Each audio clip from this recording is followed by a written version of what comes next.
Shri Ganesha Sharada Gurubhyo Namaha. Sinduraruna Vigraham Trinayanam Manikya Maulispurat Taranayaka Shekharam Smitamukhim Apinamakshoruham Panibhyam Alipurna Ratna Chashakam Raktotpalam Bibhratim Saumyam Ratna Kadasta Rakta Charanam Dhyayet Param Ambikam. Welcome to all for this session on Lalitopakhyanam. In the previous chapter, we have seen the appearance of Lord Devi Lalitha from the Chidagnikunda and the recreation of the whole universe. And then Bhandasura, while he was sitting in his Shunyaka Nagara, he could able to see all the ill omens happening there, and all his subjects were also suffering from those ill omens. And Bandasura called all his ministers and the army under him into the Darbar hall, and everybody was waiting for his next command in a deep obedience.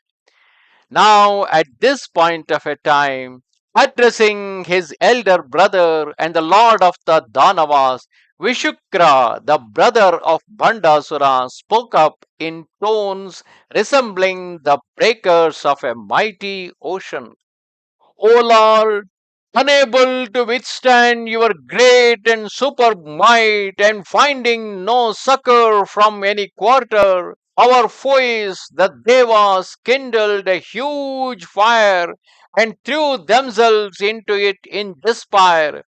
Out of the flames, however, rose a female form, vibrant with energy and proud of her great strength, beauty, and power.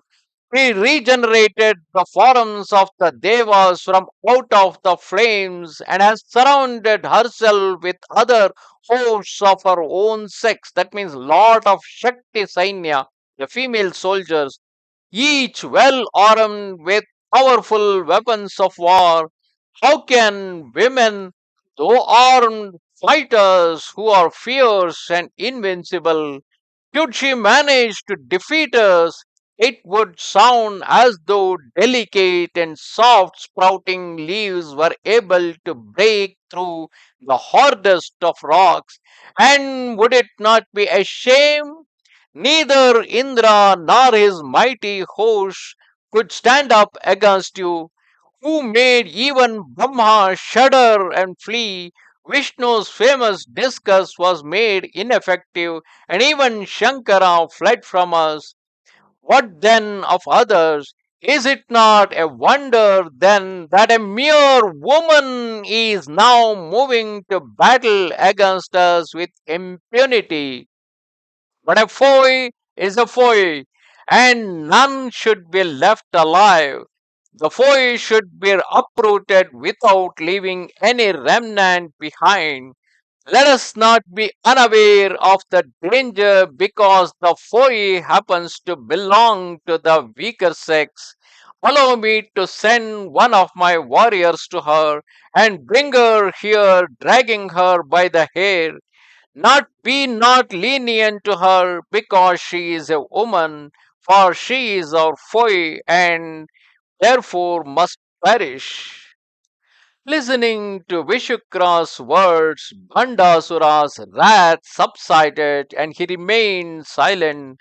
Then rose Vishanga the wise and spoke thus to his eldest brother and Lord Bhandasura. My lord, there is nothing that you does not know. Yet it is my duty to speak out my thoughts. Therefore, you before you my thoughts before you, so that you are amazed. You will do that which will be of a great what your great wisdom will going to dictate to you.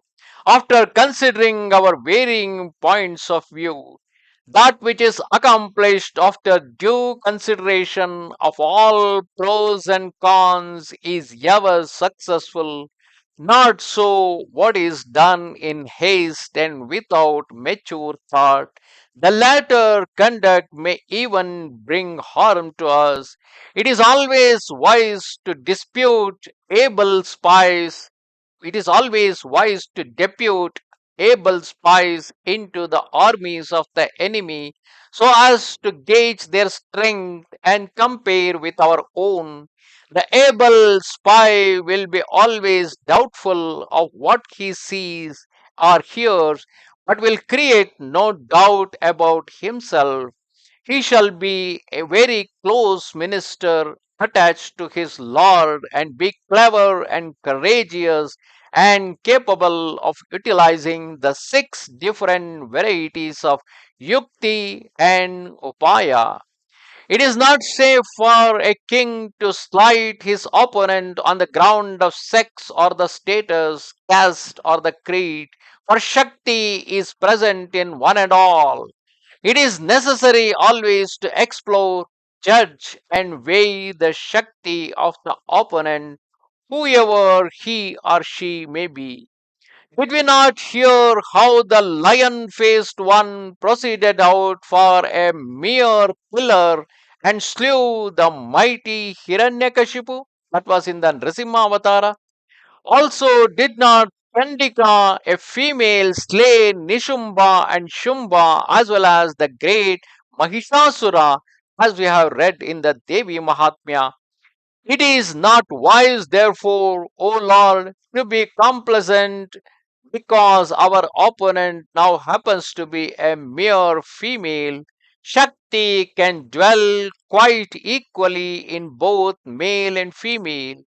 Whichever Shakti is mightier will ultimately going to win, irrespective of whether it is a male or female.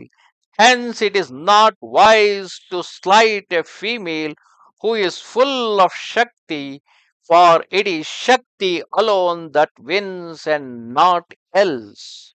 While we are seeing Vishukra bloating himself with the harsh words, saying that he will put an end to the female form which was created from the Mahayaga, on the other side, Vishanga is more wise and he is speaking with common sense that in the past a mere single Narasimha had killed the mighty Hiranyakashipu, while Chandika, who herself was a female form, could able to kill Shumba, Nishumba, and Mahishasura. So we need to first send a someone who is in whom we have the confidence. That means some spy into the army of the women and find out their strength. However, Vishanga's words kindled the wrath of her brother again. Bhandasura knit with brows in anger at Vishanga's fear of a woman, and he said, "Oh, you coward and sinner against the Asura chiefs! How can you speak thus of a woman who and her Shakti in front of all these great Asura chiefs? It is most shameful of you, knowing well my great strength and that of my 100 Mohinis capable of swallowing up all oceans and burning the three worlds. You speak the ill about them. I have already sent spies and well ascertained the strength of this woman surrounded by her many Shaktis, and I tell you there is no need to fear.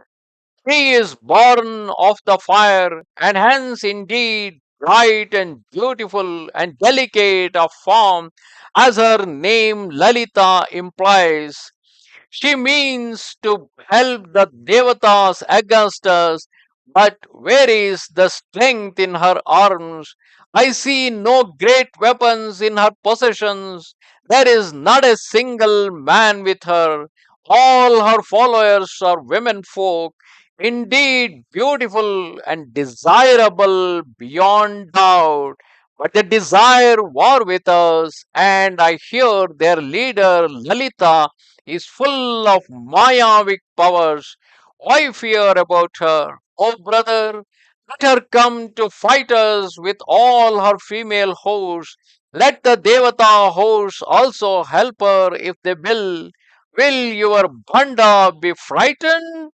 Bhanda is ever victorious. Fear not.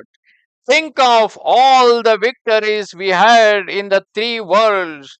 Think how the Suras shrank and shriveled up because of our secret might.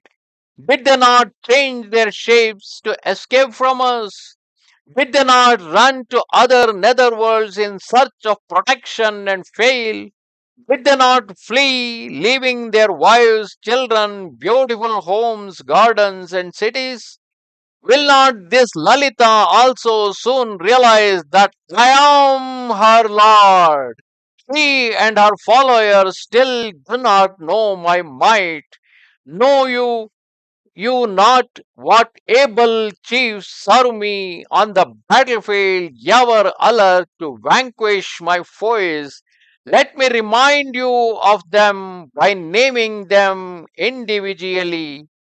Kutilaksha, Kuhunda, Taraka, Pakavrata, Vajradanta, Vajramukha, Vajraloma, Vatahaka, Sichimuka, Phalamuka, Vikarna, Vikatanana, Taralakesha, Tarataka, Dhamana, Dirgajihvaka, Humbeka, Huhumulla, Kalkara, Kalki Vahana, Pulka, Pulakasha, Undraketu, Chandrabahu, Kukkura, Kukkara, Jambukaksha, Gambhana, Tikshta Shringa, Vikhanda, Chandragupta, Chaturbahu, Chakoraksha,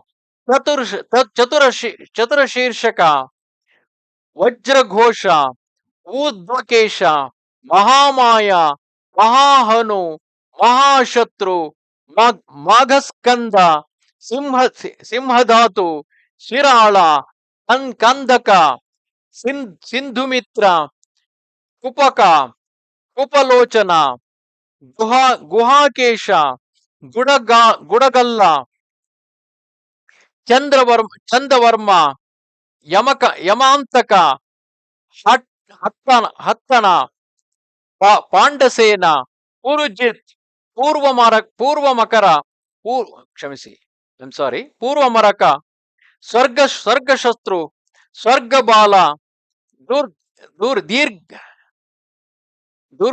Durgakhya, Sargakanta, Ketimaya, Maladha, Prasura, Mangala, Dargnya, Kollata, Kutilashva, Dashera, Badruvahana, Dhritarashtra, I'm sorry, Dushtahara, Dushtaketu, Parikerhit, Papakanchuka, Mahamoha, Mahadharmashastra, Mahadamshtra, Durmati, Sargamejaya, Shataketu, Shatavasu, Shatadhauta, Shatapriya, Durshata, Durvinichi, Bhimakarna, Tamra, Petahasi, Mahahasi, Simhahasi, Madotkata, Kumbhotkacha, Kumbhanasha, Kumbhagriva, Kutodhara, Hastimedra, Mahanda, Kumbhanda, Put, Putidanta, Putichakshuta, Putyasya, Puticham, and other commanders equal unto Hiranyaksha and Hiranyakashipu. I'm sorry, some of the spellings were difficult to pronounce in the Sanskrit names. Also, my 30 sons who are of great might, and each one of them has 100 valiant sons again. There are commanders equal unto my mighty sons who can destroy all Amaras, means the Devatas.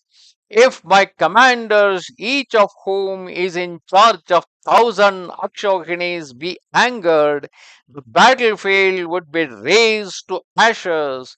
Why then do you fear that women full of Maya? Have I not Mahamayas equal unto her, and much more? Fear not, therefore, and rise up for battle. So saying, Bhandasura rose from his high jewel studded throne, and calling unto him his commandant Kutilaksha, and said, go and gather our armies and station them around our city, that the enemy may not be able to penetrate into it. Have Dushta Vicharas performed by Dushta Vicharas. So that means the black magic activities performed by ministers, Purohits, and other great ones. Get together all the mighty and famous weapons. The battle is drawing nearer. Send the mighty commander first to capture Lalita and bring her here by seizing her hair. So saying, Bhanda retired to his Antapura, that means the inner chambers. Thus, in this part of the story, we have seen Bhandasura called out all his ministers to assemble in the Darbar hall while Vishukra was talking about the might of the Daityas and capable of subduing the Shakti army, and he had already sent spies in order to capture Devi Sree Lalita. While on the other side, Vishanga, who is much more wiser, he was giving the wise suggestion saying that first we need to gauge the strength of the Shakti, and we should not at any moment undermine that just because she is a woman, she may not be having the Shakti. Because in the past, the Chandika, who was also a woman, she slayed Mahishasura, Shumba, Nishumba. That's why now we cannot take things for granted. However, Bhanda was rising with anger, calling Vishanga as a coward. He listed out all his Senadhipatis and told them that each one has 1,000 Akshohini army with them, and they are capable of turning any battlefield to the dust. Namaste Sharada Devi Kashmira Puravasini Swamaham Prarthaye Nityam Vidya Danancha Dehime. Goodbye.